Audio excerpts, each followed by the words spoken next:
সুপ্রিয় দর্শকবৃন্দ, আসসালামু আলাইকুম রহমতুল্লাহি ওয়া বারাকাতু।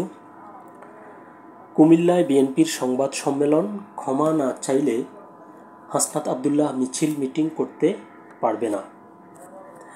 এই শিরোনামে দৈনিক যুগান্তরে একটি খবর প্রকাশিত হয়েছে। চলুন দেখি খবরটির বিস্তারিত কী লিখেছে। কুমিল্লায় বিএনপিকে জড়িয়ে জাতীয় নাগরিক কমিটির মুখপাত্র হাসনাত আবদুল্লাহর বক্তব্যের প্রতিবাদে সংবাদ সম্মেলন করা হয়েছে। সোমবার বিকেলে কুমিল্লায় বিভাগীয় বিএনপির উদ্যোগে কুমিল্লা প্রেস ক্লাবে এক সংবাদ সম্মেলনের আয়োজন করা হয়। এতে লিখিত বক্তব্য পাঠ করেন কুমিল্লা বিভাগীয় বিএনপির সাংগঠনিক সম্পাদক অধ্যক্ষ মোহাম্মদ সেলিম ভূঁইয়া। তিনি বলেন, সম্প্রতি হাসনাত আবদুল্লাহ একটি অনুষ্ঠানে বলেছেন, কুমিল্লায় বিএনপির নেতাকর্মীরা আওয়ামী লীগের টাকায় রাজনীতি করে। বিএনপিকে নিয়ে এই ধরনের বক্তব্য শুধু মিথ্যাচার নয়, এটি একটি রাজনৈতিক শিষ্টাচার বহির্ভূত, দায়িত্বজ্ঞানহীন ও বিভ্রান্তিকর উক্তি। এটি আমাদের নেতাকর্মীদের ব্যথিত ও ক্ষুব্ধ করেছে। হাসনাত আবদুল্লাহকে এক সপ্তাহের আলটিমেটাম দিয়ে সেলিম ভূঁইয়া বলেন, তাকে আমাদের কাছে নিঃশর্ত ক্ষমা চাইতে হবে। যদি তিনি তার বক্তব্য প্রত্যাহার না করেন ও ক্ষমা না চান, তাহলে কুমিল্লায় তার রাজনৈতিক কর্মকাণ্ড চালানো কঠিন হয়ে পড়বে।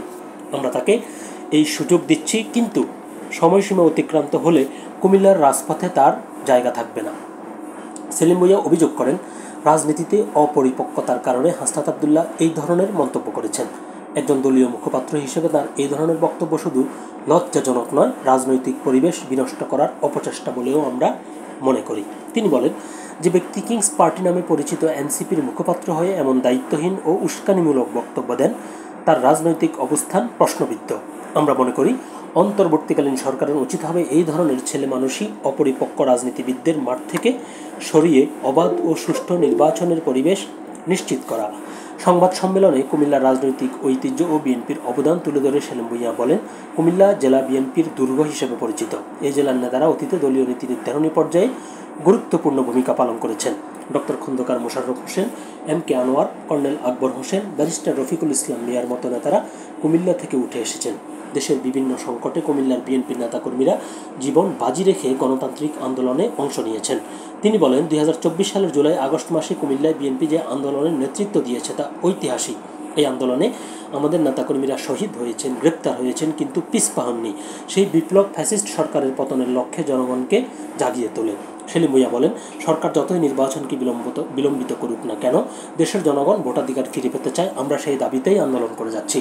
আমাদের নেতা তারেক রহমান সার্বক্ষণিক আন্দোলনের পরিস্থিতি পর্যবেক্ষণ করছেন এবং আমাদের নির্দেশনা দিচ্ছেন। কুমিল্লা বিভাগীয় বিএনপি তার নির্দেশে আন্দোলনের মাঠে সক্রিয় রয়েছেন এবং থাকবেন। তো এখানে আরও বিস্তারিত কারা কারা উপস্থিত ছিল সেটি উল্লেখ রয়েছে। ভিডিওটি দীর্ঘায়িত হয়ে যাবে, এজন্য আমি আর উল্লেখ করছি না। যারা প্রয়োজন মনে করেন তারাও যুগান্তরের সাইট থেকে খবরটি বিস্তারিত দেখে নিতে পারেন। সকলে ভালো থাকবেন, সুস্থ থাকবেন। আল্লাহ হাফেজ।